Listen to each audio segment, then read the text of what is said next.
तो वो ये हरकत करता? तो अगर वो ये हरकत ना करता, इसका फायदा किसको होता? मुआशरे को होता, एक आम आदमी को होता, मुल्क को होता, कौम को इसका फायदा होता।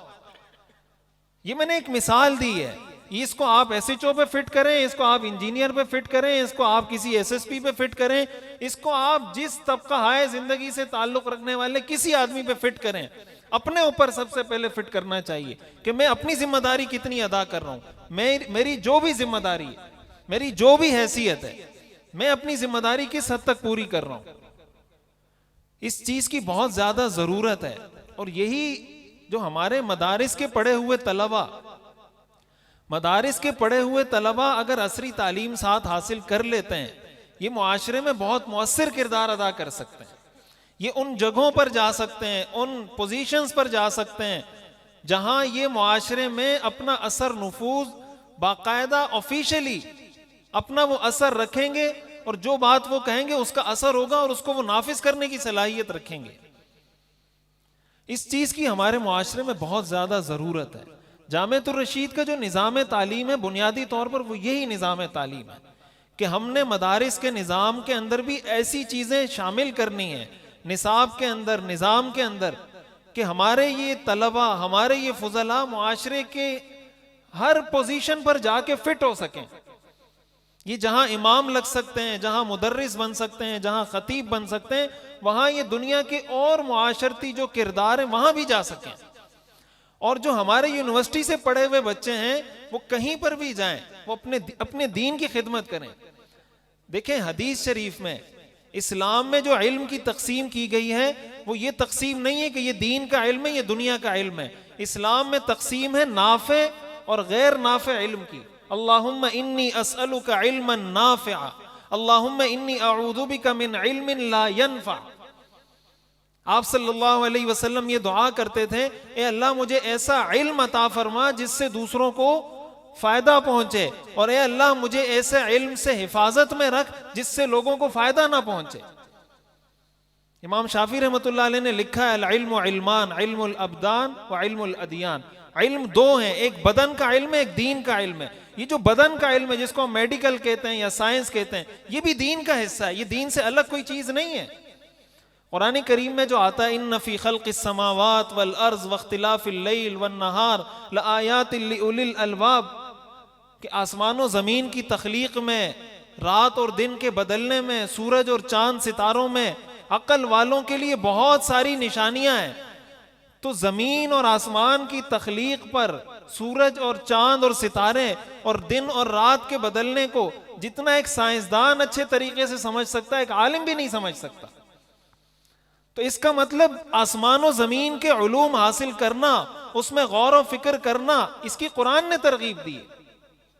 इन्नमा यख्शल्लाह मिन इबादिहिल उलमा, ये जो आयत है, इससे पहले की आयत का अगर आप मुताला करें, उससे पहले की आयत में अल्लाह ताला ने ये सारी चीजें जिक्र की हैं कि आसमान का इल्म, जमीन का इल्म, सूरज का इल्म, चांद सितारों का इल्म, ये सारे उलूम नाफिआ हैं। ये सारे वो उलूम हैं जिससे मुआशरे को फायदा पहुंचता है। इन उलूम को हम दीन समझकर हासिल करें और दीन का खादिम बनाकर इस्तेमाल करें। अगर मैंने साइंस सीखी है उसको मैं दीन का खादिम बनाऊं, अगर मैंने मेडिकल सीखी है उसको मैं दीन का खादिम बनाऊं, अगर मैंने टेक्नोलॉजी सीखी है उसको मैं दीन का खादिम बनाऊं।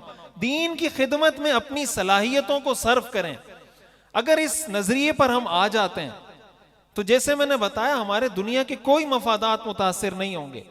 हो सकता है कि हराम खोरी से, इसकी बरकत से बच जाएं, हलाल अल्लाह नसीब कर दे, मुमकिन है वो हराम से कम हो, लेकिन उसके अंदर जो बरकत होगी, उसके अंदर जो असर होगा, उसकी वजह से आपको अल्लाह जो नेक साले औलाद अता करेगा, आपकी औलाद के अंदर अल्लाह जो सालिहियत और सलाहियत पैदा करेगा, वो हराम के ज्यादा पैसों से पैदा नहीं हो सकती। इसलिए अपने बच्चों को ऐसे इदारों से जोड़ने की जरूरत है, ऐसे तालीमी निज़ाम से जोड़ने की जरूरत है जो मुआशरे को ऐसे अफराद फराहम करे जो मुआशरे की जरूरत है। मुआशरे को जिस चीज की जरूरत है वो लोग, वो अफराद, वो फुजला, वो ग्रेजुएट, वो हम उनको फराहम कर सकें। और इसी के साथ ये मेरी गुजारिश है कि जो लोग यूनिवर्सिटियों में पढ़ते हैं, पढ़ाते हैं, वो इस चीज को महसूस करें कि आपके कंधों पर बहुत भारी जिम्मेदारी है। इसलिए कि मदारिस में आने वाला जो तबका है वो हमारी पूरी आबादी का बहुत थोड़ा सा हिस्सा है जो मदरसे में आता है। यानी 25,000 मदारिस शायद विफाकुल मदारिस से मुल्हक हैं और 25 लाख गालिबन तलबा हैं जो विफाकुल मदारिस में जो तलबा पढ़ रहे हैं। और पाकिस्तान की आबादी 23 करोड़ है, तो 23 करोड़ का 25 लाख के साथ कोई तनासुब बनता है? 25 करोड़ 23 करोड़ आबादी है और मदारिस में कुल पढ़ने वाले बच्चे 25 लाख हैं, तो इसका मतलब मदारिस में कितने लोग आते हैं? ये तो 10% भी नहीं बनता। तो मदारिस में 10% लोग आ रहे हैं, 90% लोग स्कूल कॉलेज और यूनिवर्सिटी में जा रहे हैं। स्कूल में पढ़ाने वाले टीचर की जिम्मेदारी बहुत बढ़ जाती है, यूनिवर्सिटी में पढ़ाने वाले टीचर की जिम्मेदारी बहुत बढ़ जाती है कि आपने इसको डॉक्टर और जनाब इंजीनियर और साइंटिस्ट और ये सारी चीजें बनाने के साथ साथ मुसलमान भी बनाना है।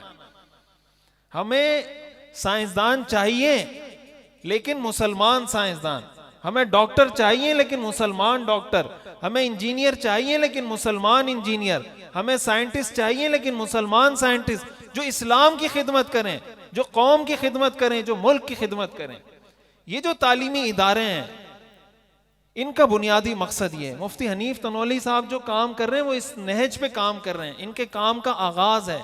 अगर आप लोगों की इनको सपोर्ट हासिल होगी, ताउन हासिल होगा, तो इंशाअल्लाह आप देखेंगे आइंदा 10, 15, 20 सालों में एक तनावर दरख्त बन जाएगा और ये आपके मुआशरे को, आपके इलाके को, मानसेहरा को, हजारा डिवीजन को ऐसे अफराद फराहम कर सकता है कि जब आप उनको देखेंगे इदारों में तो आपकी आंखें ठंडी होंगी कि यार हमें इस इदारे ने ऐसे अफराद फराहम किए। लेकिन जाहिर कदम, पहला कदम उठाना पड़ता है, या तक पहुंचने के लिए अलिफ बा से गुजरना पड़ता है। इब्तिदाई मराहिल में ही ये इदारा, लेकिन इसका जो विजन है, इसका जो मकसद है वो बहुत आला है। ये मैं आपसे गुजारिश करूंगा, ये तमाम हजरात की जिम्मेदारी है, जो जिस तरह इस इदारे को सपोर्ट कर सकता है उसको करना चाहिए। अल्लाह ताला हमें समझने और अमल करने की तौफीक अता फरमाए। व आखिर दावाना अनिल हम्दुलिल्लाहि रब्बिल आलमीन।